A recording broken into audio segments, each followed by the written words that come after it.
Dawadahayaga qaaliga asxaabta aan jecelnahay maxaa kuu diidaya inaad markaba subscribe noo saarto like gambaleelkana aad furato si ay noogu noqoto dhiirigelin wanaagsan.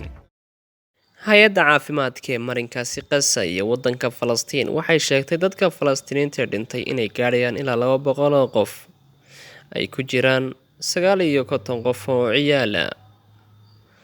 Sidoo kale waxay sheegtay dadka dhaawacmay inay gaarayaan ilaa 1300 oo qof, ay jiraan dhaawacyo daran kuwaasoo loo qaaday waddanka Masar, Lubnaan iyo waddanka Kuwait. Israa'iil waxay sii wadaa duqeynta ay u geysanayso marinkaasi Gaza iyo dadkaana waxba galabsan, laga yaabaa inay dhaawac iyo dhimashadaba sii korodho saacadaha soo socda. Daawade, ma doonaysaa inaad ka mid noqoto dadka caawiya dadka muslimiinta? Waxaa jirta hay'ad loo yaqaano Islamic Relief oo la aasaasay 1984. Daawade, waxaad ku qoraysaa warqadeena ugu horeysa ay ku qoran tahay Palestine Emergency Appeal ayaad ku qoraysaa Google-ha, waxaana kuu soo baxaya intaad bixinaysid amoontigaad bixinaysid Gmail-kaaga waddanka aad joogto iyo intaad bixinaysid intaba.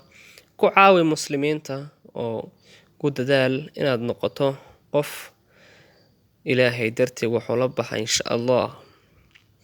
Madaxweynaha waddanka Turkiga Rajab Tayyip Erdogan ayaa khadka telefoonka kula hadlay madaxweynaha waddanka Iran Xasan Rouhani, waxayna ka wada hadleen xaaladda ka taagan marinkaasi Gaza iyo sidii xal loogu heli lahaa iyo sidii deeqba loo gaarsiin lahaa dadka Falastiiniinta ee ku halaagmay halkaasi. Waa labada waddan ee kaliya Islaam ah ee u dhaqaaqaya dadka Falastiiniyiinta iyo dadka xorriyadoonka ee lagu haysto xoogga iyo cududda.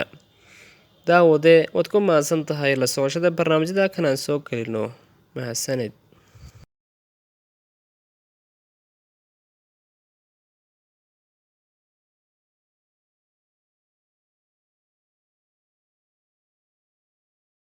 Dawadahayaga qaaliga asxaabta aan jecelnahay maxaa kuu diidaya inaad markaba subscribe noo saarto like gambaleelkana aad furato si ay noogu noqoto dhiirigelin wanaagsan.